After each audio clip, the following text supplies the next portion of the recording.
Maswerte raw si Pauline Altamirano dahil engaged siya kay Zaldy Hughes, isang kilalang modelo sa industriya.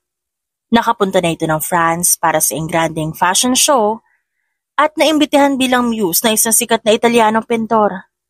Ang sabi, walang kasing ganda ang magiging anak nila ni Pauline. Well, Pauline is not a simple woman herself. May mga business siya sa town at hands-on siya kung magtrabaho. Kung kaya ang issue niya sa sariling katawan, masyadong sakitin dulot ng pagpupuyat at hindi pagkain sa tamang oras. Kung kaya, noong nabuntis siya, tinrato niyang ginto ang laman ng nasa sinapupunan. Wala nang mas magiging maalaga pa sa lahat kaysa kay Pauline pagdating sa kanyang baby. Para sa kanya, patas lang sila ni Zaldy. If he's precious, ganun din siya. Kaya walang pakis si Pauline sa mga nagsasabing one day, maglolo ko ang kanyang fiancé kasi pagsasawaan na raw siya. Hanggang sa mangyari ito sa harapan niya mismo. Where is he? Kanina pa ako naghihintay dito. Madilim na, darating ba siya ngayon o ano? Tanong niya sa driver. Magtapat ka nga, Manong. Sabihin mo kung nasan siya. Ang huli ko pong nalaman, may pupunta ang party si Sir, kaso hindi na tumuloy. Mukhang may emergency po. Kinalikot niya ang cellphone at huling nakita ang lokasyon ni Zaldy, na dito mismo sa lugar kung saan siya nakatayo. Kung dito bumaba ang kanyang groom-to-be, ibig sabihin, nasa malapit lang ito. Inilibot niya ang kanyang tingin at inisip kung may malapit bang exclusive at mamahaling lugar. Zaldy loves high-rise buildings and a decent city view sa baba. Nakita niya ang Grand Marina Hotel sa di kalayuan. Sumulyap siya sa katabing driver. Nandyan ba siya? Siguro may pinuntahang photoshoot. Nababahalang umiling ang matanda. Hindi ko po alam, ma'am. Pero para matiyak niyo, subukan niyong silipin sa loob. What? Zaldy always does photoshoots at hotels. Ba't namumutla ka dyan, Manong? You know what? Umuwi ka ng maaga. You don't have to stay here. Maboboard ka lang, isa pa. Baka mag-book na rin kami ng room dito. At baka dito na kami matulog for the night. Mag-ingat ka sa pag-uwi. Sige po, ma'am. Naglakad siya papunta sa entrance ng hotel. Peak time ng bawat malalaking hotel chains sa gabi. Nagkalat ang mga tao. Kinailangan niya makipagpatintero para marating ang receptionist. Hi, I'm Pauline Altamirano. Fiancé ako ni Zaldy Hughes. Nasa loob ba siya? Bumaba ang tingin ng babae sa kanyang baby bump at napalunok ito. Miss Pauline, alam ba ni Sir Zaldy na pupunta kayo? Why? Is there a problem? Kinumpirma ng sagot nitong babae na nandito nga ang partner niya. Ang nakapagtataka, bakit tila nababahala sila sa kanyang simpleng pagtatanong? Nainis tuloy siya. Sorry ma'am, ayon sa protocol namin, hindi namin pwedeng sabihin ang room number ng isang kliyente. It's for privacy concerns. Malumanay na sagot ng babae sabay tingin sa monitor nito. Isang senyas na recorded ang kanilang usapan. Ganun ba? I guess I'll just have to call him para bumaba siya at sunduin ako. Kapag po may emergency o health risk para kay sir, I can always make an exception, seeing that buntis po kayo. Then would you give me access to his room? Maghapon kasi siyang di sumasagot sa tawag ko. At may history siya ng depression at eating disorder. Gusto ko lang malaman kung kamusta siya. Is that okay? Kung ganyang may kinalaman na sa kalusugan ni sir, sige po, ibibigay ko po sa inyo tong keycard. Magpasama na rin kayo sa isa sa mga gwardya namin para masigurong ayos lang si Sir Zaldy. Kinabahan na si Pauline. Tila kasi may kakaibang pahiwatig ang receptionist sa kanya at paraan ito ng babae para makalusot sa policy ng hotel. Agad siyang inalalayan ng isang gwardya, sabay silang pumasok ng elevator. Nanginginig pa ang kamay niya habang sinusubukan ang keycard sa silid ng fiancé. Nung mabuksan niya sa wakas, unang pumasok sa kanyang tenga ang halinghing ng isang babae at ang impit na mura ni Zaldy. Baby, sino mas magaling? Sino mas masarap? Tanong ng isang pamilyar na tinig ng babae. Umasim ang kalamnan ni Pauline. Lalo na nung magsalita ang kanyang karelasyon. Ikaw, Matea. Wala nang iba. Mas masikip ka kay Pauline at mas masarap ka. Maging ang gwardya na pailing sa narinig. Binuksan ni Pauline ang dalambag at kinuha ang bote ng alkohol sa loob. Sumugod siya sa loob at agad na binuhusan ng makakating uod na gumigiling sa sofa. You fucking traitor! Sigaw niya. Pauline, ba't ka nandito? Aligagang tumakbo si Zaldi upang kumuha ng underwear. Mabilis na kumunot ang kanyang tindig na tindig nitong ari. Para bang kabuti na nahiya sa nasaksihan. Ba't nakapasok yan? Sigaw naman ng babae. Sir. Wala kayong kontak kay ma'am. At may medical history po kayo. Kinailangan masiguro na hindi kayo napapano rito sa loob. Ma'am! Ma'am! Hindi na naituloy ng gwardya ang sigaw dahil lumundag na si Pauline para sa bunutan ng assistant ni Zaldi. Mas masarap pala ha, maputang ina nyo. Zaldi is a lich. Ikaw naman isang malaking bitch. You two are perfect pairs for each other. Parehong mga walang kwenta. Ikaw na magaling. Pero wala akong pakisayo at sa batang dinadala mo, Pao. Napilitan lang ako dahil kay Mama at Dad. Sila ang boto sa'yo, ako hindi. Si Matea lang ang mahal ko. Hadi sige, magmahalan kayo. Para pagkatapos ko rito sa babae mo, ikaw ang kakalbuhin ko, demonyo ka. Ikakasal na tayo. Gano'n na kayo katagal ha? Kailan niyo pa ako sinimulang lokohin? Aray, ano ba? Ako naman nauna sa'yo eh. Ako nasa tabi niya simula pa noon, mapera ka lang kaya ka nakuha ang tiisin. Hindi nga namin narinig ang pagpasok mo eh. Kasi nasa ka ng buong atensyon niya. Matuloy man ang kasal niyo, ako pa rin ang mamahalin niya. Sagot ni Matea. Nandilim ang kanyang paningin. Talagang proud ka pa? Na kontento ka maging kabit, ha? Ang baba ng pangarap mo sa buhay, Matea. Achievement mo ang maging parausan at never papanindigan? You think you won something because he cheated on me? O ito, medal! Sinapak niya ang babae sa kanang mata. Oh, hindi pa pantay. Heto pa, sa kaliwa. Pinigilan ng gwardya si Zaldi. Nagwala tuloy ito. I will sue this hotel. Ba't yung pinapasok ang babaeng to? Ang babaeng kaya mo? Mamamatay na AIDS na ang karamay sa tabi. You dirty whore! Hinubad ni Pauline ang heels at binato ang mukha ni Zaldi. Agad nagdugo ang bibig nito at nagsalita. Pakawalan mo ako, makakatikim ka sa akin, Pauline, ha? Makakatikim ka sa akin. Nagtitimpila ako sa'yo. Kinuha niya isa pang heels at paulit-ulit na hinampas si Zaldi. Hindi ito makawala mula sa hawak ng gwardya, kaya si Matea ang tumayo para sumugod. Sinipa nito ang kanyang tiyan. Tumigil ka na sabi eh! Nanginginig na ang tuhod ni Pauline, pero tiniis niya lang para lang masundan ng dalawang traidor na tumatakas. Inalalayan siya ng gwardya hanggang sa makalabas sila ng hotel. Yun nga lang, pinabalik ito ng kasamahan kaya naiwan si Pauline na iika-ika sa pinagparkingan ni Zaldi. Ngayon, tatakbo ka? Ano sasabihin mo sa anak natin, ha? Para may papaliwanag sa kanya kung ba't mo ko niloko, humarap ka sa akin, Zaldi! Wala siyang pake kung mapahiyaman. Alam ng lalaking ito na deal breaker ang pangangaliwa.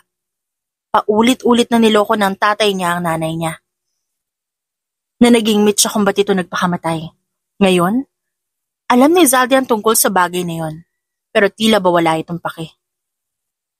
Mas gugustuhin siguro nitong magaya siya sa yumaong ina para maging milyonaryo sa piling ni Matea. Hindi siya papayag. Isisiwalat niya ang baho nito hanggang sa wala nang magtangkang tumanggap kay Zaldi dahil sa mga issue. Hindi naniniwala si Pauline sa pagpapatawad. Kung ang kasalanan nadadala lang sa paghingi ng dispensa, edi sana walang dinadakip at nakukulong. Kailangan pagbayaran ni Zaldi at Matea ang ginawang panloloko sa kanya. Hinarang ni Pauline ang sasakyan ni Zaldi. Bumaba ka dyan, magharap tayo dito. Dumating ang mga magulang ng lalaki. Mukhang tinimbrehan sila ni Matea dahil agad silang nakarating. Zaldi! Tinudugo si Pauline, ano ka ba? Tili ng nanay nito. Iha, ayos ka lang ba? Pagpasensyahan mo na tong anak ko. Dala lang yun ng wedding jitters. Kinakabahan lang siya kaya napayakap kay Matea. Hindi totoo yung nakita mo. Baka guni-guni mo lang yun, Pauline. Tama, Iha. Ang dami nyo ng pinagdaanan nitong anak ko. Ngayon pa ba kayo magkakaganito, ha? Paano na lang ang bata kung magkagalit kayong dalawa? Pauline, alam mo kung anong hirap na mabuhay ng walang mga magulang. Ayaw mo naman siguro iparanas yun sa magiging anak nyo, hindi ba? Dagdag ng tatay ni Zaldi. Napasandal siya sa kotse dahil sa matinding pagkahilo. Tumingin siya sa mag-asawa bago lumingon sa lalaki. Hindi ko papatawarin yung anak niyo. Kahit palakihin ko ang bata na mag-isa, mamahalin ko siya. Higit pa sa kayang ibigay ng peke niyong puso. Kinukonsinti niyo si Zaldi, kaya kami nauwi sa ganito. Iha, patawad. Zaldi, lumuhod ka. Sige na. Mom, why? Hindi ko na kayang pakisamahan pa si Pauline. Siyang sponsor sa bago mong magazine. Talaga bang wala ka ng pake, ha? Unti-unting nandilim ang paningin ni Pauline. Dumaos to siya pababa hanggang sa tuluyan na siyang humilata sa semento. Wala na siyang ibang maramdaman kundi pinaghalong pagod at sakit sa kanyang katawan, sa kanyang pagbagsak. Alam niyang malaki ang tsansang mawala sa kanyang batang pinagbubuntis. Wala siyang ibang sinisisi kundi si Zaldi. Kundi siya nito ginalit, hindi siya sasabog ng ganon. Buntis siya. At walang ibang maramdaman kundi pagiging emosyonal. Magrereklamo siya sa pulis. Hindi porke hindi pa sila kasal, wala na siyang habol. Pasok ito sa violence against women and their children. Dahil magkarelasyon sila pagkatapos may anak pa. Hindi niya hahayaan mapunta lang sa wala ang lahat. Yun nga lang, pagising ni Pauline, masyado madilim ang paligid. Nahihirapan siyang huminga. Kinalampag niya ang kinaroroonan.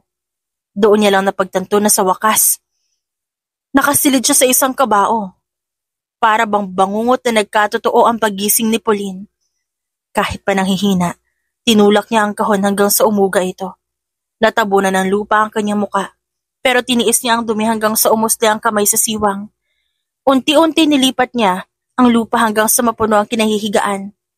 Naabot ng kamay niya ang ibabaw. Naiiyak siya na mapagtantong hindi ganon kalalim ang hukay. Isang palad ang tumanggap sa kamay ni Pauline. Unti-unti lumuwag ang daloy ng hangin sa lupa. Sa nasilayan niyang mukha ng isang lalaki na tila malaanghel. Suminghap siya habang umiiyak. Salamat sa'yo. Ayos lang. Naalala mo ba kung sa kagaling? Paano ka napunta sa hukay na to? Tinakpan niya ang muka at humagulhol habang tinitignan ng sarili. May kasamang supot sa loob ng kahon. Hindi niya kailangang amuyin ang laman nito. Tingnan ang itsura sa loob na parang malamang ito yung batang kanyang ipinagbuntis noon. Mukhang hindi rin ito nakayanan ng stress. Anak ko! Agad siyang niyakap na estranghero. Sa sobrang higpit para siyang nalulunod. Ligtas ka na ngayon. Hindi ka na masasaktan ng ibang tao. Umahon siya mula sa yakap nito at umiling. Sila ang hindi ligtas sa akin. Makikita nilang lahat, gaganti ako. Hindi makapagsalita ang lalaki. Lumayo ito ng konti para itabi ang metal detector na dala. Nga pala, ang pangalan ko ay Ralph. Ikaw sino? Sino ka? Anong pangalan mo? Siguro naman sasabihin mo sa akin. Di naman ako kalaban mo. Pauline, kailangan ko yata magpa-ospital. Masama ang pakiramdam ko, Ralph. Nahihilo ako. Inalalayan siya nito patayo. That must be from dehydration. Nasa malapit lang kotse ko. Magre-report din ba tayo sa pulis? Sumeryoso ang kanyang ekspresyon. Di na kailangan. Ako nang bahala. Basta sa ngayon, titignan ko muna kung may in-inject ba sila sa akin na masamang kemikal. Imposibleng wala silang nilagay. Sigurado ako. Nagsiselebrate ang mga yun habang iniisip na successful ang plano nila. Napalunok si Ralph. Kumuha ito ng tubig mula sa tumbler. Inumin mo muna itong lahat. May kakaiba ka bang nararamdaman? Kakaiba? Oo. Pinaghalong puot, pagkasuklam at pandidiri. Napahilamos si Ralph ng palad sa muka. Pumikit naman si Pauline para itago ang natitirang lakas. Kailangan niya makabawi, lintik lang ang walang ganti. Inuwi siya ni Ralph sa bahay nito matapos ang sandamakmak na test. Hindi makapaniwala si Pauline na ang baby bump niya noong isang araw. Ngayon nawala na lang bigla. Nakalagay na lang sa loob ng plastic na parabang hindi nila yun anak. Sabi ng doktor, kailangan mo ng pahinga. Ang dami mong pinagdaanan, Pauline. Sabi ni Ralph habang nagluluto. Hindi ba magagalit ang asawa mo o girlfriend Hindi tayo magkaano-ano pero pinatuloy mo ako dito. It's fine. Walang magagalit. Hindi pa ako nakakapagdala ng kusino dito. Inilapag ng lalaki ang lugaw sa kanyang harapan bago umupo sa kabilang silya. May hinahanap ako sa lupang yun kaya napadpad ako doon. It's not a huge piece of land, pero tago. Walang ibang nakakaalam ng ruta doon. Meron ng ibang may alam nun ngayon, Ralph. Hindi ka lang aware. Siguro tapunan ng katawan ng property na yon, kaya doon nila ako tinapon. Sigurado sila na hindi ako mahahanap. Talagang mababaw lang yung pinaglibingan sa akin. Natawa si Pauline na may halong pag-iyak. Alam mo, hindi natin nakokontrol ang kasama ng ibang tao. Pero yung sarili nating emosyon, nakakaya natin siya itulak na maging rasyonal. Pauline, isipin mo yung mga magulang mo. Yung mga kaibigan mo. Gugustuhin kaya nila itong binabalak kong patulan yung mga taong yon? Naningkit ang mga mata ni Pauline. Bakit naman hindi? Kung yun ay katatahimik ng puso ko, siguradong pagbibigyan ako ni na mama. Palibhasa wala kang alam. Laki-laki mo na? Naniniwala ka pa rin sa ligaw na kayamanan? Kaya ba gumagamit ka ng metal detector kanina, ha? It's not about treasures. May lolo ako na nakalibing sa lugar. Doon siya nilagay nung wala pang pera si na mama until now. Hindi na siya mahanap kasi wala na yung palatandaang iniwan namin. He owns a gold watch na bigay ni Lola. Bagay na hindi niya kayang isangla. Kaya yun, umaasa ako na mahahanap ko siya.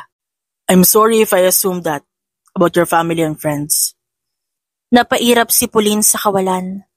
Ikinuwento niya rito ang problema mula umpisa hanggang sa nangyari kahapon. At napanganga na lamang si Ralph. People can do that. Napakasama naman pala nila. Pauline, you can sue them. Idemanda mo. Ako nang bahala maghanap ng magagaling na abogado para sa'yo. I can give you money for support. Basta ba makulong lang yung mga taong yun. Nag-aalboroto ang sabi nito. Anong kulungan? Isa pa, wala akong idedemanda. Dahil hindi sapat ang pagkakakulong para sa mga taong nanakit sa akin. Di mo ba narinig ang sinabi ko? Balak nila akong ilibing ng buhay. Kung di mo ko nahanap, baka inuud na yung anak ko sa plastic na yon. Magpapakasarap sila sa buwis ng taong bayan pagkatapos ng ginawa nila sa akin?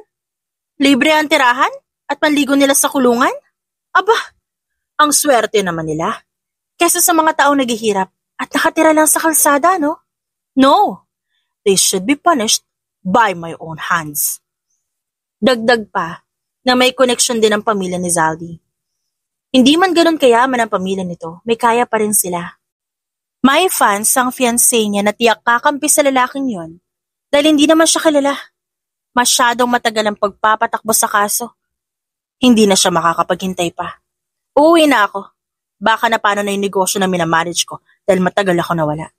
Dapat i-inform ko sila na buhay pa ako bago pa man magpakalat ang balita si Zaldi. Hinarang siya ni Ralph na akmang tatayo na siya. Pagpagaling ka na lang kaya muna. Mukha ba ako may sakit? Yes. Namumutla ka. Halos magkulay dilaw na yung bibig mo. Nanginginig pa yung kamay mo, Pauline. If you're going home like this, ngayon pa lang talo ka na. How about you stay here, even just for a few nights? Nahanap kita sa property namin. Pagbigyan mo na ako. At hayaan mong makita kita na nasa maayos sa kalagayan. Hindi gaya nito. Naiinsulto si Pauline sa sinabi nito kanina. Masyadong tuwid magsalita ang lalaking ito at talagang hindi man lang pinagaan ang loob niya. At sabihing maganda pa rin siya. Oo na, laki na ng utang na loob ko sa'yo. Kung mangailangan ka ng tulong anytime, anywhere, nandito lang ako. Kahit umutang ka pa sa akin ng milyon-milyon, bibigyan kita. Hindi ako magdadamot sa'yo. Then at the moment, gusto ko maligo ka sa banyo. Dadalan kita ng damit, matutulog ka at gigising na maaga. Kapag okay ka na, ihahatid kita sa inyo. Inalalayan siya nito paakyat sa hagdan, hanggang sa marating ang isang pinto. You'll stay here, Pauline. Kapag kumatok ako, sumagot ka, ha? Paano ako makakatulog nun? Kapag di ka sumagot, sisilipin kita sa loob. Baka may maisip kang gawin na hindi maganda. Kailangang alam ko na ligtas ka. Don't lock the door. May master key ako. Oo na. Para mo naman ako anak nito eh. Pasaring niya, kahit pa may ngiti. Sumunod siya sa gusto nito. Naglinis siya ng katawan bago maligo. Inalala niya nangyari kahapon at dahan-dahang pumikit. Walang luha na gustong pumatak mula sa kanyang mga mata. Para bang otomatikong namatay ang kanyang puso matapos gapangin ang palabas na hukay na pinaglagyan sa kanya ni Zaldi. Talagang mas pinili nitong ibaon siya sa limot kaysa harapin ang pagkukulang bilang ama ng dinadala niya. Ngayon, alam niyang peke ang pakikitungo ng mga magulang ni Zaldi. Gusto lang nito ng yaman na naibibigay niya. Maliban doon, wala na silang paki sa kanyang nararamdaman. Mahalaga lang siya habang may pakinabang pa. Nahihilo si Pauline dahil sa galit. Nagiinit ang kanyang mga mata at halos hindi siya makatulog habang inaalala ang bawat segundo na nangyari kahapon. Bawat isa sa pamilya ni Zaldi guilty. Wala ni isa sa mga ito ang inosente. Maniningil siya sa lalong madaling panahon. Makalipas ang ilang araw, agad siyang ipinagmaneho ni Ralph pauwi. Panay ang tingin nito sa likod habang ang muka'y puno ng pag-aalala. Pinagmasdan nito ni Pauline ng ilang segundo bago nagtanong. Ano bang pinagmamasdan mo dyan? Anong kinababahala mo? Baka naman mamaya pusher ka kaya masyado kang guilty kung kumilos. Napansin ng lalaki ang kanyang pagtataray at umiling ito sa kanya. Kung ganyan ka lang sana ka-judgmental dun sa ex mo, baka naiwasan mo pa mabilog at masaktan ng ganun, di ba? What a way of victim blaming. Ako na nga itong muntik na mamatay, ako pang sinisisi mo sa nangyari. Umismid naman sa kanya ang binata. Ayoko lang na para bang terorista ang tingin mo sa akin. Isang galaw ko lang kung ano-ano agad sinasabi mo. Naintindihan ko kung nasaktan ka na isang lalaki. Pero sana, i-acknowledge mo ring tinulungan kita. Di yung umaasta kang para bang ako yung kalaban mo. Hindi makaimik si Pauline. Naiintindihan niya ang punto nito. Masyado siyang harsh sa maling tao. Saglit niyang inabot ang braso nito at pinisilyon. Pasensya ka na kung mainit yung dugo ko sa'yo. Naiinis ako eh. Masyado ako mabait sa lahat tapos na nangyari binaliktad pa ako ng sobra-sobra. Tumango si Ralph. May inisip akong tanong, Pauline. Kung talagang gusto ka nilang patayin, ba't di ka binaril o sinaktan bago isinilid sa manipis na kahon na yon? If they truly wanted to kill you, maraming paraan naman siguro hindi ka na magigising. Ang huli kong naalala, nahimatay ako dulot ng komplikasyon sa pagbubuntis. Ang sakit-sakit ng katawan ko noong sandaling yon. Akala siguro nila mamamatay na ako sa daming dugo na wala sa akin. Malas lang nila, kasi buhay pa ako ngayon. Pagka-uwi ng bahay, agad na sinalubong si Pauline ang kanyang kasambahay. Hindi niya inaasahan na iiyak ang makakatulong sa kanyang pagbabalik. Miss Pao, naku, nandito na kayo sa wakas. Ang sabi ni Sir Zaldi, umalis daw kayo at hindi na babalik, kaya nag-alala kami na baka may nangyaring masama. Hindi kami naniwala na magbabakasyon na lang kayo bigla, ma'am. Pumunta siya dito? Tumalim ang tingin ni Pauline. Nasaan siya? Kagabi pa po siya bumisita rito, ma'am. Umalis din po siya agad, dala ang gamit niya. Kasama niya po yung assistant niyang si Matea. At talagang dinala niya pa rito yung babae niya, ha? Wala talagang kinikilalang hiyang katawan ng lalaking yon. Miss Pauline, ano po nangyari sa tiyan niyo? Nawala po yung baby bump. Kagagawa ng pinakamabait kong fiancé kasama ang pamilya niya. Maganda kayo. Lahat ng mga imbitado sa kasal namin ni Zaldi, kailangang tawagan at ma-inform pa isa-isa. Walang matutuloy na kasal. At hindi ko kinikilala ang lalaking yun bilang kaano-ano. Humarap siya kay Ralph na nakamasid lang sa kanilang pag-uusap. Akala ko ba alis ka na? I just wanted to ask for your number. Kapag may gagawin ka, pwede bang tawagan mo ako? Ipaalam mo sa akin ang balak mo. Hindi kita pipigilan, pero baka makatulong pa ako sa gusto mo mangyari. Tumango siya at lumapit sa lalaki. Ayoko makarinig ng kahit ano laban sa plano ko, ha. Batid kong mabait ka. Pero wala akong paki sa opinion mo. Kung ayaw mo isama kita sa listahan ng mga taong ayaw ko, huwag kang magpakasanto sa harapan ko, sasampaling kita ng pera. Hindi makasagot si Ralph. Kumibot ang labi nito na tila ba nagdadalawang isip sa isasagot. Umatras si Pauline at sinabi ang plano. Nasa factory ang mga pinsan ni Zaldi, di ba? Tinulungan ko sila makahanap ng pangkabuhayan. Ang kaso, pinagtatakpan naman nila ang lalaki yun sa ginagawang panggagago sa akin. Ngayon naalala ko na isa sila sa mga naging palusot ni Zaldi kapag kinikita niya si Matea sa mga tagong lugar. They said, it was for work. Naniwala naman ako.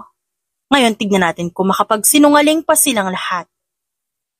Sumulyap siya sa bintana at pinagmasdan na matinding ulan sa labas. Magpapabaha siya ng luha sa buhay ni Zaldy.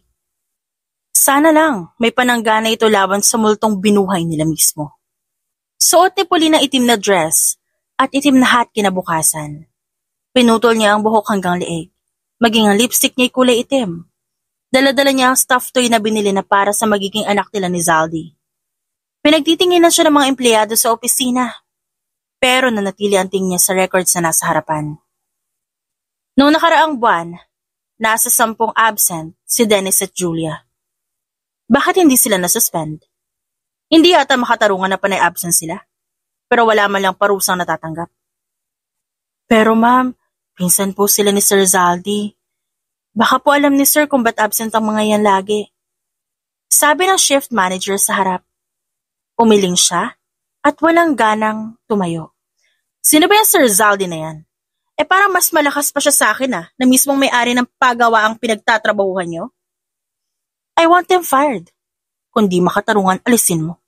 Huwag kang magpapadala sa pananakot nila sa'yo. Sige po, ma'am. Sige na, aalis na ako. I want you to kick them out. Now! Tumayo siya at nagpagpag ng bestida. Lumabas siya ng pagawaan at naghintay sa daan. Dumaan ng 1 oras, bago siya may naaninag na pamilyar na motor ng 2 magkapatid. Nagbilang siya ng ilang segundo bago lumabas at hinagisan ng kahoy ang gulong ng sasakyan. Nabalot ng sigawang kalsada. Sumemplang ang motor at agad bumangon ang sakay nito. Pauline? Pauline, buhay ka? Sigaw ni Julia kahit may gasgas ang noon nito. Ngumiti siya sabay bunot ng tinagong baseball bat. Sinubukan ni Dennis na manlaban pero unang hinampas niya ang bibig nito. Para yan sa pagsisinungaling mo sa akin. Baliw ka na ba, Pauline? Tama na yan, ano ba? Pag-awat ni Julia. Sinugod niya ito at pinatamaan sa muka. Isa kang mapanlin lang, ha? Isa ka pa! Kunwari mabait ka sa harap ko pero yun pala gusto mo rin akong saktan. Manloloko kayo! Sinubukan siyang saktan ng 2. Nanlaban ang mga ito pero hindi nagpapigil ang lakas ni Pauline. Todo bigay ang bawat paghataw ng baseball bat. Naramdaman niya ang paghila ni Ralph. Tama na. Hindi sila nanakit ng labis sa'yo, Pauline. Hindi na tama itong ginagawa mo. Tumigil siya at tinignan ng pawisang mukha ng lalaki. Ako na naman ang mali. Bawal na naman akong gumante! Pwede. Basta ikaw pwede pero pakiusap naman. Mauuna ka pa yata ikulong bago ka makaabot kay Zaldy na yon. Tinapik niya ang mukha nito at ngumisi. Ako ang magbabayad ng pagpapagamot nila. Yan ay kung tatahimik sila. I can even pay for plastic surgery. Mas magaganda at magiging gwapo sila kesa dati. Yan ay kung hindi sila magsusumbong. Kaya ko rin silang idemanda dahil alam nila ang ginawa ni Zaldy at ang mga magulang niya pero hindi man lang sila nagsumbong sa pulis para maligtas ako ang baby ko. I am simply giving back the pain I experienced. Umiling si Julia sabay hawak sa muka.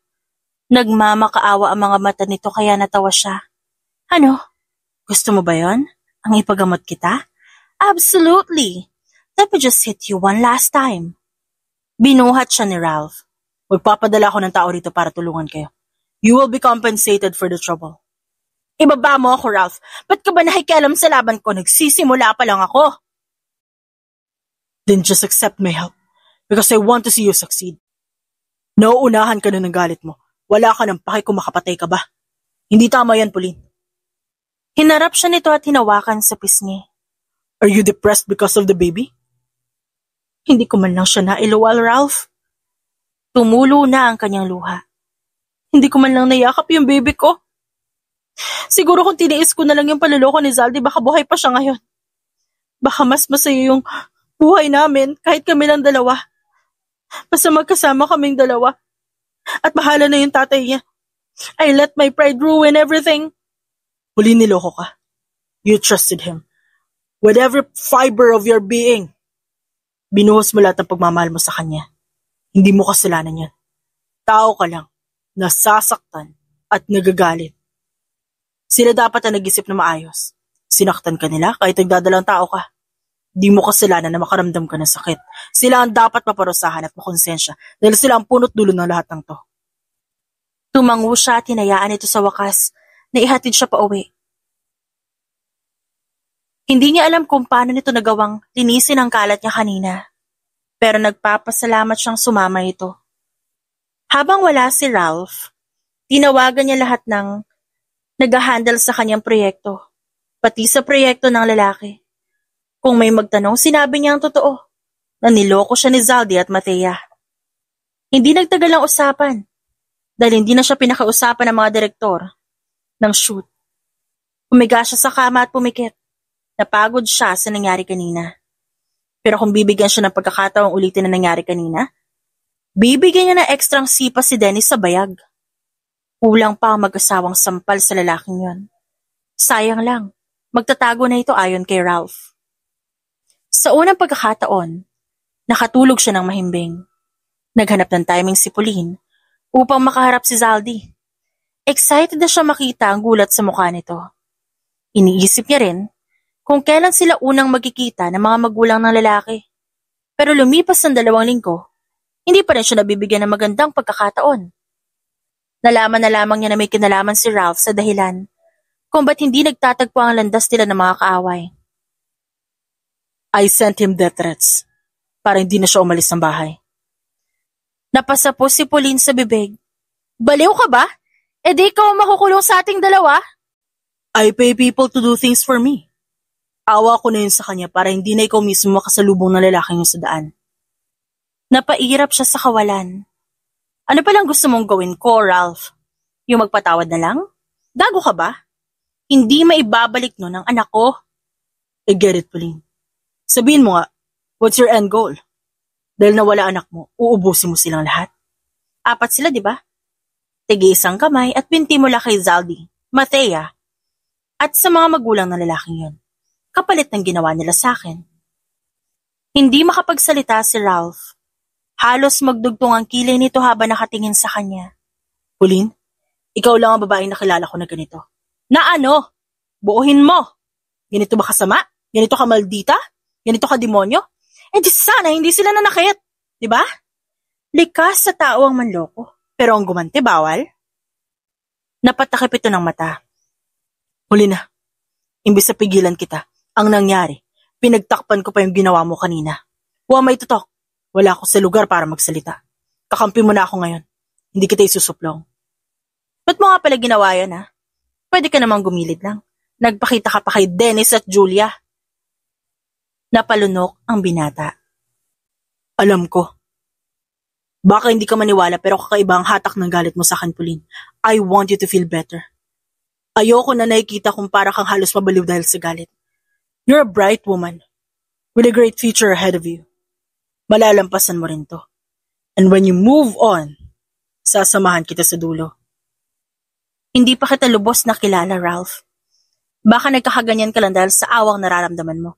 Itulog mo na yan. Alam ko mahihimasmasan ka rin kinabukasan. Gusto mo akong iligtas kasi sa palagay mo kailangan ko ng hero ngayon. Sorry pero huli ka na. Tapos na ako sa pagiging utu-uto. Marahas na bumuga ng hangin si Ralph. May araw na darating at gising ka. Mapapatanong kung worth it bang sirain lahat ng naipundar mo para sa walang kwentang taong gaya nila. Baka nga. Pero sa ngayon, ang gusto ko, umuwi ka sa inyo, asikasuhin mo yung sarili mong buhay. Alis na! Bumusangot ang lalaki sa kanyang pagtataboy. Umalis ito makalipas ng ilang minuto. Pero panay ang paalala sa kanya sa text na kumain at uminom ng tubig. Kahit papaano napangiti siya. Lahat kasi ng katulong takot nang lumapit sa kanya dahil sa madilim niyang aura. Hindi nila matukoy kung paano siya pakikisamahan. Tiningnan niya ang cellphone at wala sa sariling inisip ang mga sinabi ni Ralph. Matapos ang halos 1 linggong pagpapalamig, desididong kinuha ni Pauline ang phone at tinawagan ng kondong tinitirhan ni Zaldi. Magkano na lang pala ang kulang sa bayad? If I remember correctly, the place is under my name, di ba? Miss Pauline, it's great that we're finally able to reach you. Ilang araw na po kaming kinukulit ni Sir Zaldi na dapat ilipat daw sa pangalan niya yung kondo. But that's not possible without your presence. Para maisalin ang pangalan ng property kay Sir, kailangan po kayong pumunta rito along with your legal representative para maayos ang daloy ng lahat. Napangiti siya. Nope, babayaran ko ng buong pwesto. Gusto kong paalisin niyo si Zaldi sa kondo ko ngayon din. I'm thinking of letting some of my employees stay there. Siguro naman hindi malaking pabor tong hinihingi ko. Right away po, ma'am. Nabanggit niyo po na gusto niyo bayaran ng full ang condo, di ba po? Yes, pupunta ko dyan maya-maya. Let's talk about this in person. Thank you. Nag-ayos si Pauline. Dinala niya ang paboritong kotse patungo sa sentro, hanggang sa huminto sa tapat ng isang high-rise condominium building. Nag-ieskandalo sa harapan ng kanyang ex-fiancé na pilit pumapasok kahit pa naipatapon na ang gamit ito palabas. Bumaba siya ng sasakyan at binigay sa valet ang susi. Para bang nakakita ng multo si Zaldi. Namutla ang mukha nito na magtama ang kanilang paningin. What? Kung makatingin ka naman, aakalain ng lahat dito na tinangka mo akong patayin tapos nakatakas ako. Pasaring niya sabay ngiti. Did you miss me, Zaldi? Malamig ang lugar na pinag-iwanan mo sa akin. The worms almost got to me first. Buti na lang at ang anak natin na nakasilid sa plastik ang unang nabulok at hindi ako. Nanginig ang labi nito. Humakbang siya palapit. Agad na inangat ni Zaldi ang kamay para itaboy si Pauline palayo. Ikaw ba ang rason kung ba't napalayas ako dito? This condo is where I stayed for 3 years. Ayokong bumalik kina mama. Ibalik mo ang bahay ko. Kapal mo naman. Nakapangalan sa akin ang property na to. Kasi wala kang hawak na pera sa bangko, right? You ruined my life at ngayon sasabihin mo bahay mo to? You should live with the Matea girl. Tumira ka kasama ng nanay mo. Total hanggang ngayon mukhang kailangan mo pa rin dumede sa kanya. Tumigil ka nga. Alam ko ikaw ang dahilan kung ba't na-blacklist ako sa trabaho. Walang gustong kumuha sa akin ngayon dahil just sa pagiging bitter mo. Pwede ba? Humanap ka na lang ng ibang lalaki dyan. Magkakaanak ka pa naman, kaya gumawa ka na lang ng bago. Huwag na tayo magpakialamanan. Sigaw nito sa kanya. Dumapo ang palad ni Pauline sa mukha nito. Buhay ang nasayang dahil sa ginawa mo, Zaldi. Kung di ka lang nag-inarte, di sana buhay pa ang bata. Huwag mo ko sinisisi na nanakit ka pa. Wala kang ebidensya sa mga binibintang mo, pero ako, may CCTV dito. Baka ikaw pa ireklamo ko dyan sa pananampal at pag-iiskandalo mo. Nag-angat ng kamay si Zaldi at akmang susuntukin siya sa mukha. Ibinalibag ito ni Ralph na kararating lang. Subdue this man. Report him to the security. Huwag niyong hayaang umalikod pa yan dito. From now on, he's banned from this place. Nakahinga na maluwag si Pauline. Bubunot pa naman sana siya ng kutsilyo sa kanyang bag bilang self-defense. Ang totoo, naghahanap lang siya ng paraan para mapuno si Zaldi at mapatulan niya. Sa ganon, malaya siyang gaganti rito. Una niyang hihiwain ang pisngi ni Zaldi. Sunod naman na iba pa. Hindi niya alam kung bakit kay bilis lang nagbago ang kanyang dati, payapang puso. Ngayon, naging hayok si Pauline sa pananakit. May dala ka bang baril? Tago mo. Baka may ibang makakita niyan. Kung ano pa isipin sa'yo. Di ako nagdadala nun. Mabilis gamitin yan eh. Ito ang dala ko, papakita ko sa'yo. Sinilip ni Ralph ang laman ng kanyang bag. Bumuntong hininga ito sabay iling. Sinasabi ko na nga ba, may laman nga kakaiba yung bag mo. Ikaw, ba't ka nandito? Sinusundan mo ako, no? Tumingala ito saka sumagot. My surname is Delgado. Ako ang may-ari ng building, okay? This is just one of our business ventures. Narinig ko na gusto raw bumili ng kondo ang isang tao dito sa unit namin. Wala sana akong pakikaso narinig ko pangalan mo. I know it may have meant something important. Kaya sinadya kita rito. Look what I witnessed. Kaya na ex mo, nagpapatayan. Oo ano nagpapatayan? Ang bilis mong dumating. Ikaw yata ang guardian angel ng lalaking yon. Hindi As a matter of fact, nagpakalat ako ng ban para sa lalaking yon. See, Pauline? Di mo kailangan mamisikal para gumanti. You can start by crushing his dreams, destroying his passion, tanggalan mo ng source of income, hanggang sa gumapang na lang siya sa lupa. Teka nga, nagiging masama na rin ako. Natawa siya sa lalaki. Inabot niya ang suot nitong necktie at hinila yan pababa. Akala ko ba ililigtas mo ko? Ba't parang mas na-impluwensyahan kitang gumaya sa akin? Well, masyadong tahimik ang buhay ko, Pauline. Hindi ko naranasan ang bagay na bumasag sa puso at isip mo. I just wanted you to feel like you have someone on your back. Ako ang nakahanap sa'yo. May parte sa puso ko na nagpupumilit na responsibilidad kita. At hindi ko naman tinatanggihan ang tulong mo, Ralph. Nakikinabang ako sa awa mo kaya hindi kita itataboy. Kaya lang sabi mo, magkakampi na tayo mula pa noong simula. Pinagmasdan ng binata ang kanyang muka. Ilang segundo itong nakatitig lang sa kanya bago lumapit upang hawakan siya sa bewang. That's it. Ililibre kita. May gusto ka bang lugar? Kahit saan. Ayos lang. Di naman ako mapili sa pagkain. How about Rochelle's? Masarap ang pasta nila. Ayoko. Maalat. Sabi mo kahit saan. It was a test. Siyempre choosy ako sa pagkain, no? Kapag may pera ka, dapat kumain ka ng masarap. Alright, tara na. Para mahaba ang oras natin sa pag-uusap. Inobserbahan ni Pauline ang kilos ng lalaki. Wala namang ibang babae na umaaligid sa buhay nito. Madali rin pakiusapan bagamat matigas ang ulo nung una. Sawa na siya sa mga tipo ni Zaldi na kunwari cold at suplado. Yun pala ang totoo masamang tao. Itong si Ralph. Hindi nahuhusga kahit gaano pa siya kasama. Hindi siya nito pinapabayaan. Kahit na sa totoo, wala na itong obligasyon sa kanya. Masarap sa pakiramdam makitang may masasandalan siya tuwing pagod. Kay Zaldi, kinailangan niya maging strong, independent woman. Kay Ralph, nakakaya niyang ipagpaliban ng tapang at magpakita ng kahinaan. Malugod nitong tinatanggap ang kanyang katauhan. Ba't nga pala ayaw mong pumunta ng mixers? Maganda yon para makahanap ka ng babaeng swak sa kung anong tipo mo. I'm sure maraming magkaka-interest sa'yo doon. Di ko rin alam kung bakit. Masyado ako mapili. Pero baka boring lang din akong tao. No one stays. Lumihis ang kanyang tingin sa nakadisplay na bulaklak. Baka bet mo lang yung virgin at fresh. Mayaman ka na eh. Siguro yan ang standard mo. That's just stupid. Hindi rin naman ako virgin. Kaya ba't ako mag-aanap ng ganun? It's special to be someone's first.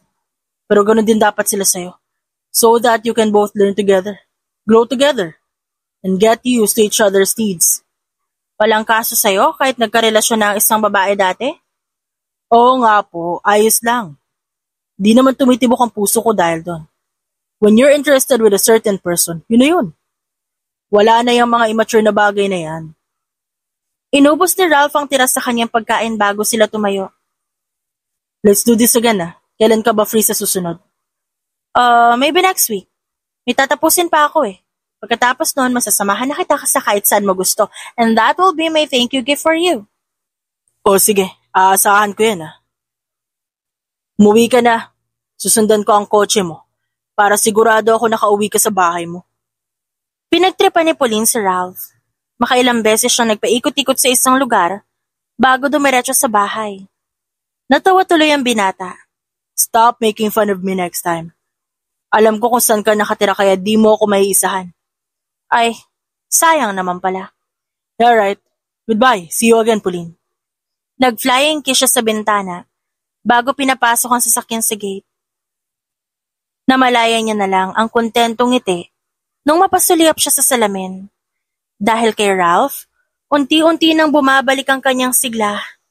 Ganun pa man hindi pa ito lubos na nakakabalik. Kailangan gantihan niya muna si Zaldi.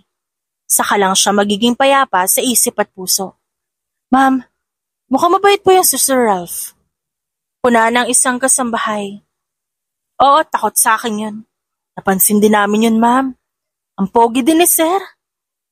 Inalala niya ang mukha ni Ralph at tumango. Higit pa ito kay Zaldi. Kahit modelo yun, masyadong Amerikano ang mukha. Kaya ganun kalakas ang kumpiyansa sa sarili. Si Ralph kasi Pinoy na Pinoy ang dating. Kaya mas nagkakaintindihan sila. Nakatulong ito para mapabilis ang kanyang pag-move on. Sa utak ni Pauline, napapasermon siya sa sarili. Kung may mga tao namang maayos, disente at masisipag, bakit ba siya nag-aaksaya ng panahon, pera at pagod sa mga taong gaya ni Zaldi? Kung maibabalik lang ang panahon, hindi niya susuportahan ang gunggong na yon. Huli niyang narinig mula kay Ralph na napilitan niyang bumalik sa bahay ng mga magulang ang kanyang ex. Kung dati ito ang favorite child, ngayon hindi na ito pinapansin ng magulang dahil sa sunod-sunod na kapalpakan.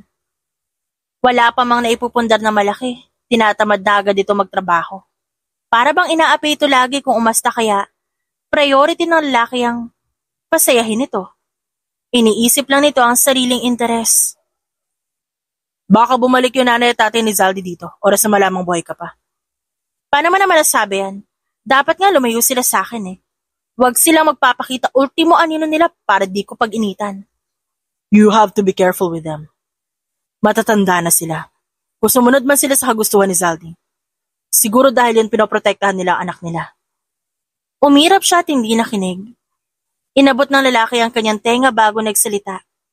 Kung buhay lang din ang nanay mo at naipit ka sa ganung sitwasyon, sigurado akong sasaklolo din yun sa'yo. Hinayaan niya si Ralph ng ilang segundo bago pinilipit ang braso nito. Nanananching ka ba? Ang aga-aga, yan agad inaatupag mo imbes na pagtatrabaho? Bakit ba? Ouch! Nag-day off ako. I can have a day off whenever I want. Natawa siya sa pagdaing ni Ralph kaya binitiwan niya ang lalaki. Yan ang napapala ng mga taong panay chancing gaya mo. Did I allow you to touch me? Magkaibigan tayo Friends touch each other all the time. Binitiwan niya ito sabay upo sa silya. Kamusta naman ang paghahanap mo sa lolo mo? Nahanap mo na ba siya? Yes. Yung hukay na pinaglagyan sa'yo, nandun din siya sa mas malalim na posisyon. It's like a 1 in a million coincidence. May ililibing ko na siya sa tabi ni na lola. Tumango si Pauline.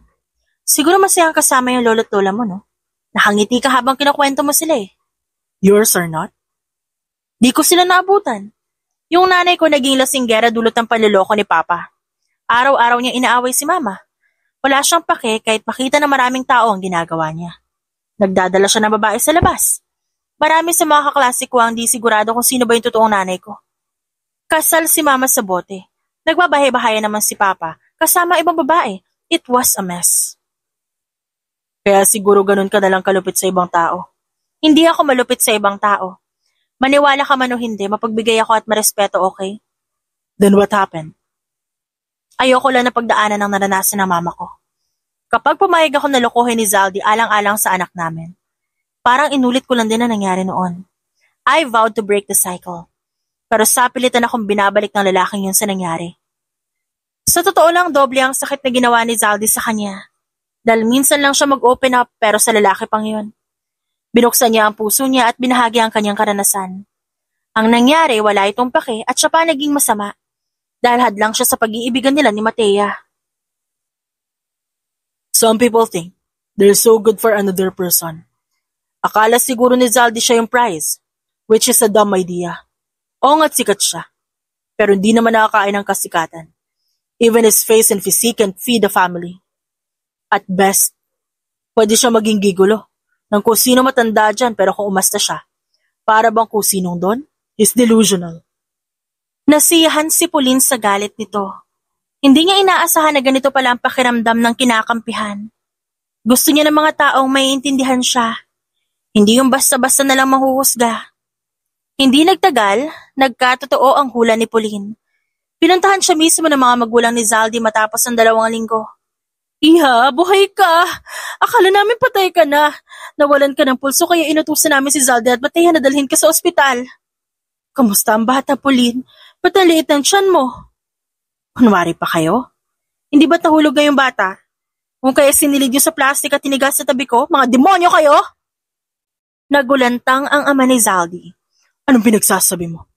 Pauline, ikaw ang daughter-in-law na gusto namin. Hindi kami baliw para ipahamak ka, lalo naman ang anak ninyo. Ano tong sinabi mo na isinilid sa plastic ang bata? Magpaliwanag ka nga, Pauline! Natulala siya sa galit na itsura na mag-asawa. Ikinuwento niya ang lahat na nangyari maliban na lang sa pagbugbog niya kay Julia at Dennis. Si Zaldi at Mateo ang gumawa nun. Ang bili namin, isugod ka sa ospital, dala ang sasakyan ni Zaldi. Pinuntahan ka namin pero sabi nila nag-flatline ka at hindi na isalba ang bata. Napaiyak ng tuluyan ang ina. Ikaw ayun ang anak natin? Bakit? Hindi ko siya pinalaki ng ganon. Aaminin ko, Pauline. Ginusto ka namin para kay Zaldi kasi mayaman ka. Mas susuportahan mo ang gusto niya sa buhay at di nyo kailangan magbilad sa araw para makakain. Sino ba magulang hindi gusto malagay sa maayos ang anak nila? Pero kung ngayon, sinaktan kang at tinangkang patayin ni Zaldi, hindi namin siya pagtatakpan. Gawin mo lahat ng gusto mo. Wala na kaming amor sa lalaking yan. Sigaw ng ama nito. Nag-iwas ng tingin si Pauline at di alam ang gagawin. Inakala niyang kinonsinti na mag-asawa ang anak nila kung kaya't ginusto niya na maghirap ang mga ito. Patawarin mo kami, Pauline. Kung hindi dahil sa amin, Siguro hindi ka maghihirap. Hindi namin intensyon na maging ganun si Zaldi, ha? Hindi namin siya pinalaki bilang masamang tao. Humiwalay siya sa mga ito. Malaki na siya. Hindi pwedeng kayo pa rin ang sisisihin sa kabulastugan ni Zaldi. May sarili siyang pag-iisip. Ginusto niya lahat na nangyari. Ayoko lang na makaalam kayo sa kung anong gagawin ko. Nahihirapan man, tumango ang dalawa. Hinayaan niya na makaalis ang dalawa. Tinawagan niya si Ralph upang ipaalam ang nangyari. Nagulat na lang siya nung mabilis itong umuwi. Pinalis mo sila na wala lang? Ibig sabihin nito, pinapatawad mo na sila? Tanong ng lalaki sa kanya. I mean, malambot ang puso mo pagdating sa mga matatanda dahil sa mama mo. Is there a chance you'll change your mind? Oo. Paano kami paliwanag naman pala lahat? Sinuri niya ang mukha ni Ralph. Anong paliwanag ang gusto mong marinig? There's no excuse for that. Magbabalikan kayo ni Zaldi. What if? Hindi nagustuhan ng lalaki ang kanyang biro. Pinukul siya nito ng masamang tingin. Wag na wag mong gagawin yan. I'm not that kind, Pauline. Kaya ko siyang ihiwalay sa'yo gamit ang paraang alam ko. Si Liu, ano namang kaya mo?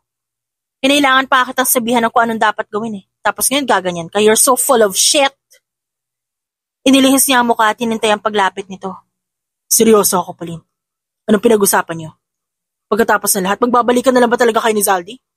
Para mo na rin nilunok kung ano man sinuka mo na. That's not smart. Pinigilan niya ang tawa at mas piniling umuso sa kawalan. I don't know, matagal na rin kasi yun. Kailangan ko ng taong yayakap sa akin kapag malamig ang gabi. Nawalan ako ng anak. Wouldn't it be the smartest thing to do now is to make another baby? Kinilabutan si Ralph sa kanyang sinabi. Niyog-yog nito ang kanyang balikat. Seryoso ka ba talaga? Magising ka nga, Pauline. Hindi kita titigilan hanggat hindi mo sasabing nagbibiro ka lang. You can find a man 100 times better than that stupid guy. Kung gusto mo ngayon din, liligawan kita eh. Natahimik si Pauline sa narinig. Gusto niya lang sanang inisin si Ralph pero hindi niya inaasahang ganito ang inabot ng inis nito. Tinapik niya ang mukha ng lalaki. Manahimik ka nga. Hindi ako pulubi na naghihintay ng awa mo. Huwag kang basta-basta nagbibitaw ng salitang ganyan, ma-offend ako sa'yo. You're thinking way ahead of me. Sinabi ko yun dahil gusto ko. Maliban na hilingin ko sana maging tayo na lang. Huling siguro naman sa pagkakataon to pwede ko sabihin na mas kilala kita. Hindi ako natatakot sa ginawa mo at pagtatakpan kita hanggang dulo. Would it hurt your pride to consider me, Pao? Ikaw dapat ang tanungin ko niyan. Hindi maganda ang nakaraan ko. Sigurado ka bang hindi mo rin isusumbat yan pagdating ng araw? Na hindi mo gagamitin yun para gipitin ako o ipahiya sa maraming tao? Seryosong tanong niya. Napangiti si Ralph. Magkasabwat na tayo nung unang araw pa lang tayo magkita. At nung sinabi kong tutulungan kita. I am all for your betterment, Pauline. Ayoko lang na maulit yung nangyari. At masaktan ka ng kung sino-sino dyan. Kung ganon, kakayanan mo rin siguro maghintay. Baka matagalan bago ko lubusang gumaling sa ganitong pangyayari. I still need to see him bleeding, Ralph. Kailangan may makita akong dugo para makampante ako. I understand, Pauline. Ngumiti ang lalaki at inilahad ang braso para sa isang yakap. Malugod siyang humilig sa dibdib nito at lihim na napangiti. Ang lalaking akala niya magiging hadlang sa bawat plano, ngayon siya pa palang masasandalan niya sa oras ng kagipitan. Tumupad naman ang mga magulang ni Zaldi sa usapan. Pinalayas ng mga ito ang anak, kaya wala nang matutuluyan ng lalaki. Naghintay pa ng ilang araw si Pauline at gaya ng inaasahan, lumapit ito kay Matea para humingi ng tulong. Hindi sanay si Zaldi na mag-isa. Lagi may nakaalalay na palad dito, kaya hindi kaya mabuhay sa sariling sikap. I blacklisted the both of them. Hindi sila makakahanap ng trabaho. The private investigator said, kahit pangkain pinoproblema nila. Saad niya kay Ralph. Umayos naman ito ng tayo. Well, like what you said, nasanay si Zaldi sa marangyang buhay. Hindi siya mapapalagay na ngayon pala naghihirap sila. Wow! You're more informed than I am. Sino ba sa atin ang naloko ng dalawang yun? Isa lang akong dakilang chismoso sa buhay mo, Pauline. I don't mean to intrude, pero gusto ko lahat ng detalye alam ko. Bibigyan ko ng peking imbitasyon si Zaldi. I want him to think that he's going to go abroad kasama si Matea. The way he wanted to reach the top. Sa ganung paraan, doon ko siya ibabagsak. I don't want to use my money for the wrong reasons, pero kung hindi ako gaganti, baka pati sarili ko kamuhian ko na. Speaking of that, pauwi na sina Julia at Dennis. Mabilis na naging surgery. They were shocked. Hindi nila kamukha yung nasa ID nila. Hinarang sila ng otoridad but that's their problem now. Dapat inisip nila yun bago pumayag sa plastic surgery na inoffer mo. Ha? Really? Sana pala nakita ko sila in person. Pero huwag kang mag-alala, si Zaldi naman ang mababalita soon. Hinintay ni Pauline ang pagkagat ng lalaki sa kanyang peking imbitasyon patungong France para sa isang fashion show. Agad na nag-inquire si Zaldi, kaya nagbayad siya ng tao upang linlangin to. Makalipas lang ang 2 linggo, set na ang flight ng lalaki kasama ang assistant. Usapan nila na on the spot ibibigay ang damit na isusuot ni Zaldi para sa test shoot. Pumayag ito dahil libreng designer clothes ang nabanggit. Pagkatapos itong kunin ng maleta sa isang staff, pumasok na si Zaldi at Matea na airport. Isinama ni Pauline si Ralph sa araw na ito. Pinagmasdan nila mula sa malayo ang nangangayayat na si Zaldi pati na si Matea na may bugbog sa kanang mata. He's so greedy. Ang dami ng bagaheng dala niya. 2 maleta lang ang dala nila, tigisa sila. Oh, really? Tama ba ito nakikita ko? 2 maleta, isang punching bag, and then there's Zaldi.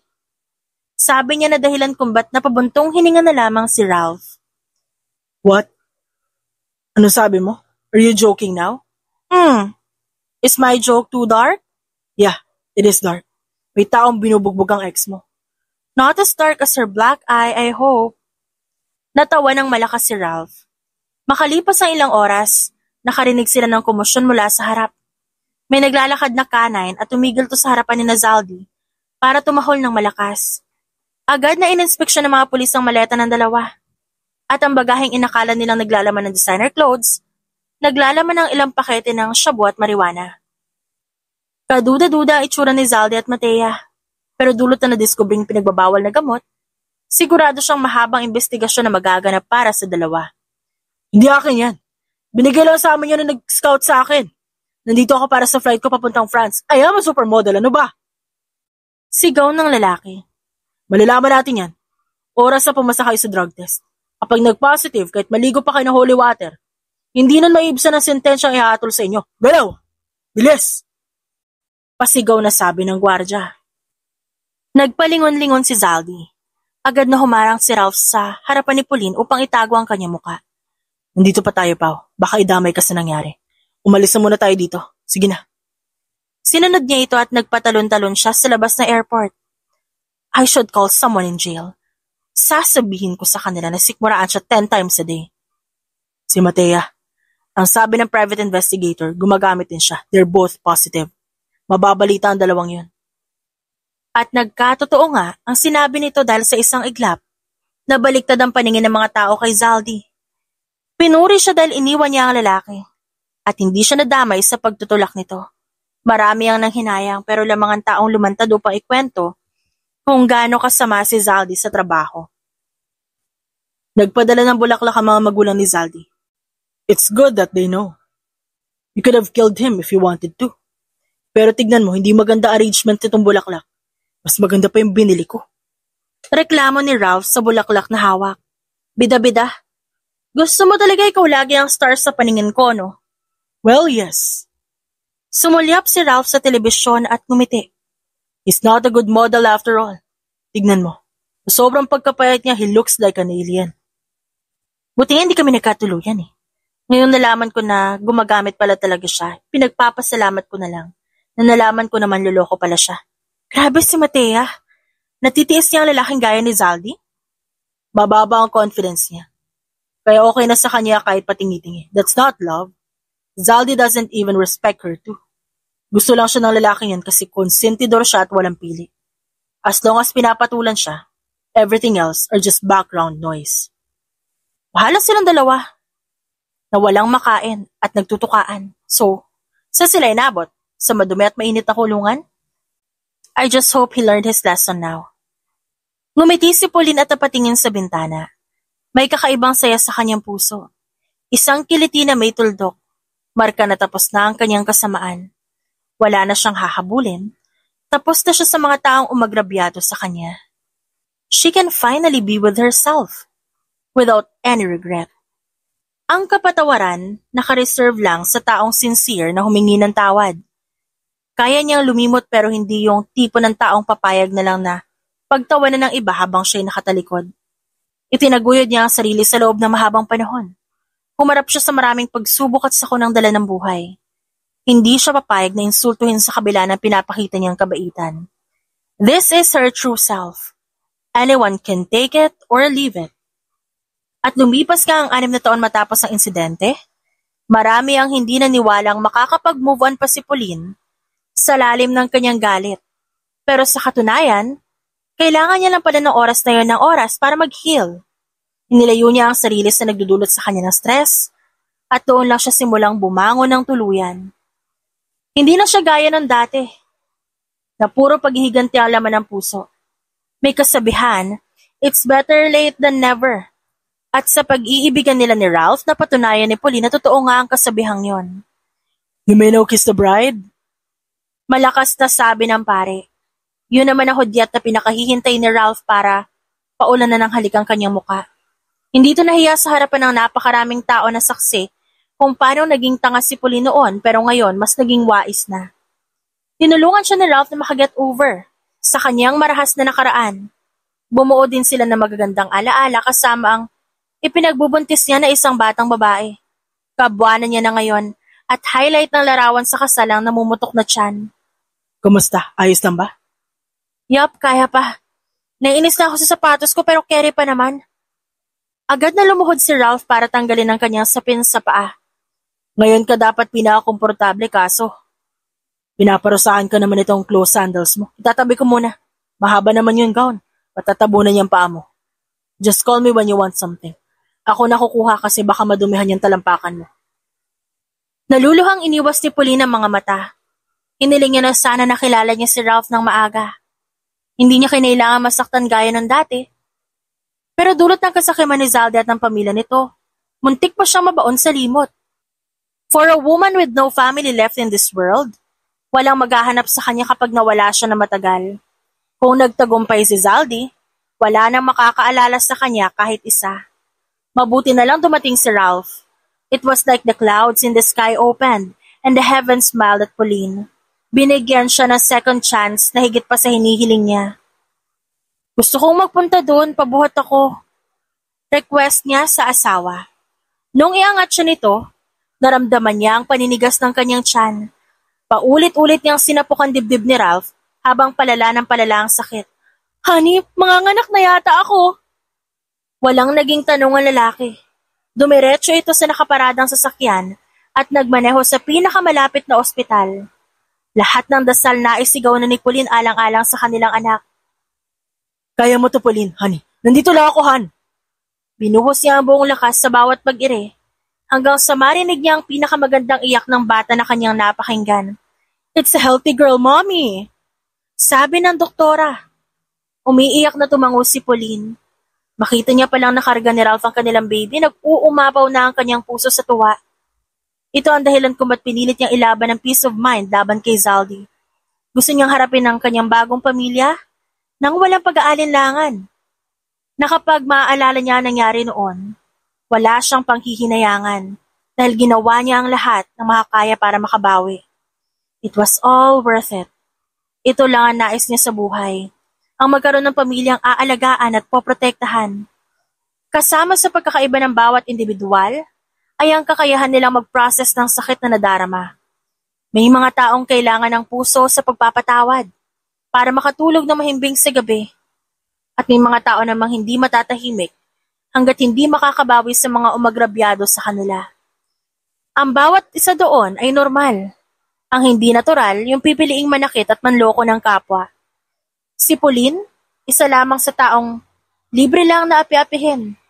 Gumaganti siya, hindi para magpamalas ng kamalditahan, kundi para ipakita ang lahat ng aksyon ay may kaakibat na resulta. Kung tatratuhin siya ng tama, tunay siyang mapagbigay. Subalit kapag ginalit naman siya, tumutupok siya ng kahit anong mahawakan. Maging inspirasyon sana si Pauline sa inyong buhay na maging malakas at manindigan para sa sarili. Kay Ralph naman, makikita na ang kabaitan ay hindi para sa lahat. Minsan, ang mali na sinusuklian ng kabaitan, nauuwi lang sa pangungunsinte. Ibig sabihin, sa panahon ngayon kapag binato mo ng tinapay ang taong namerwisyo sa'yo, baka ang gawin, guluhin ka palalo para magbigay ka pa ng magbigay, hanggang sa isang araw, makita mo na lamang na wala na palang natira sa'yo. Ang pagmamahal sa kapwa, hindi lang nakikita sa pagbibigay. Naipaparamdam din natin ito sa pamamagitan ng pagbibigay ng awareness sa bawat isa at tulungang mag-develop at yumabong ang kapwa bilang mas maging kapaki-pakinabang na tao sa ating lipunan. The End.